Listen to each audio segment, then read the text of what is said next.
So yesterday, the Dallas gay bar Mr. held an event for Pride Month called Drag the Kids to Pride, which is an attempted clever play on words that honestly rings more like a giant red flag to me. According to the Eventbrite description for the event, Mr.'s Drag the Kids to Pride drag show provides the ultimate family-friendly Pride experience.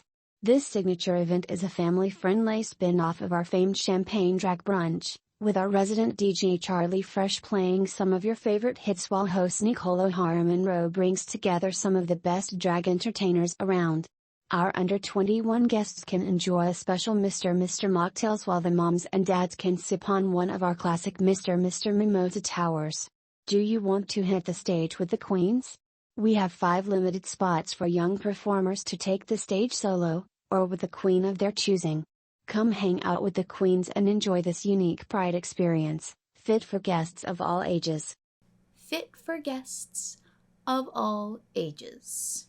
And boy howdy, did parents with questionable ethics drag their kids to this spin-off for kids event where there was a giant neon sign, light up neon sign, on the wall that should have given them indication otherwise. If that were the case, we wouldn't be here now, would we? Where they then stayed, enjoying their Mimosa Towers and letting their young, and I'm talking like young as infant-aged, children not only hand out dollar bills to adults dressed as female strippers dancing, but they also allowed their children to partake in the activities. It's one thing to put on an event targeted at children that you know is going to be inappropriate in theme, venue, maturity levels, etc. Because, let's be honest, this was a promotional event for the club intended to get more foot traffic on the daily, buying into the sensationalized coverage that consolidates Pride and children into the same boat because of the sheer controversy surrounding the topic.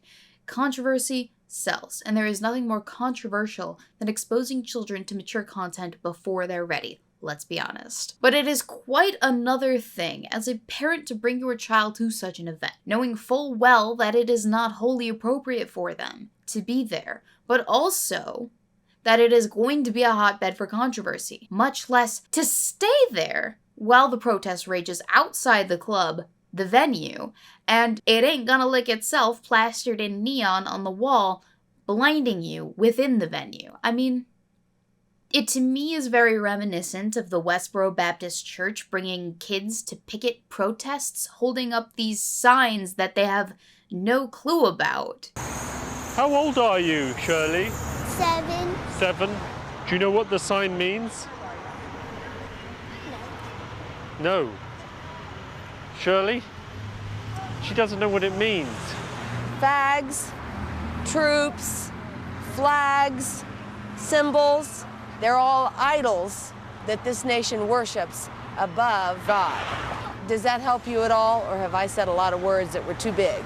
Because in the same breath you've brought all of this controversial attention onto yourself, you're protecting yourself from the worst of this blowback that you face because, honestly, there are a lot of people out there protesting you exposing your children to this who won't want to risk simultaneously exposing your children to this blowback as collateral. But don't take my words for it that this whole thing, this whole shindig is super weird. Take Twitter user Andre Says Hello, who allegedly attended the event, and what he has to say on this matter. Alex Stein 99. Shoe on head. I went to that show wearing my Protect Trans Kids shirt and even I regret going. Initially I thought it was fine, but soon I realized how weird the environment was. I was wrong. And I wanna say, you can support trans kids and be mad at this event. My first instinct was to defend the event, because the counter-protesters were full of anti-LGBT sentiment and had Trump hats. Also talked to John Doyle about VOSH. I regret going. It's just hard to sympathize or agree with the side that rejects my trans identity. You can be critical of this event and dislike like counter-protesters. I let my fear of judgment cloud my thinking and prevent me from realizing that hey, I shouldn't be afraid to be critical. It shouldn't make me any less a leftist. I'm not aiding fascists by saying it was weird. I really regret going to this event, and I regret fighting my urge to accept that yeah, the event was a bit weird. It's hard because I felt like being critical of the event would aid the people who reject me. I realize now that it's possible to have complex opinion about this.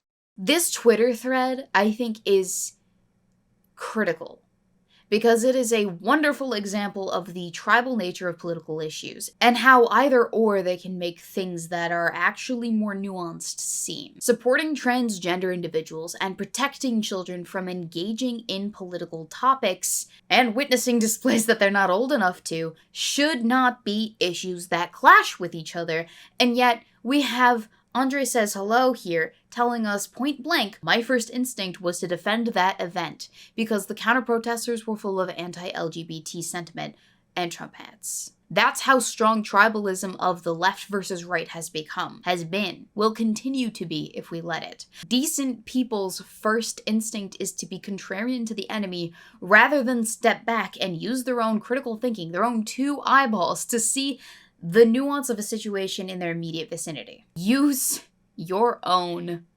best judgment, not that of other people around you. Drag the kids to Pride should never have happened, and there should not be people defending it. But since bad actors in the media have conflated disapproval of events like these with an attack on the trans community, there is now a sect of people defending this event, the bar that hosted it, and the parents that brought their kids to it. Following the event, Mr. Mister released this statement. We host our champagne drag brunch every Saturday at 2 p.m. for guests that are 21 plus, but we have partnered with some of our major community partners to host a special Pride drag brunch for all guests, including guests that couldn't normally attend our regular show because of the drinking age restriction, to raise money for a local LGBTQ plus youth organization.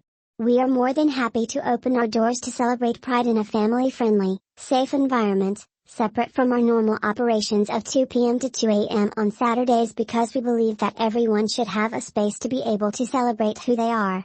Mr. Mister is a place where everyone is welcome to feel accepted, safe and included.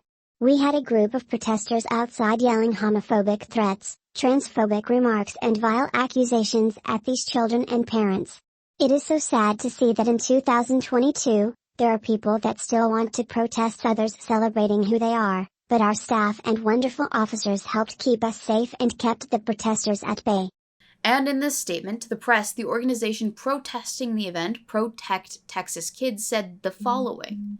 We decided to organize this protest when we saw advertising for the event a few weeks ago. We researched the bar and quickly found out that it's a gay bar. And we were also pretty concerned when we saw the signage on the bar's website that says it's not gonna lick itself. So a large part of the reason that there were protests out there was because Mr. Mister organized and advertised the show with the expressed intention of bringing children into a nightclub venue to witness and partake in adult performances. Let me be frank. There is no amount of reassurance that the event would be family-friendly that would have been enough to disabuse the protesters of the notion that it would not be. And especially not when there is a giant neon sign with the words "It's not gonna lick itself" lit up on the wall of a gay nightclub, methinks. Let's be honest, this show had very little to do with celebrating gender identity, expression, or sexuality for Pride Month. And anyone who thinks otherwise is lying to themselves, okay? It had all of the hallmarks of capitalizing and taking advantage of the controversial spotlight a show like this would bring. That's not great.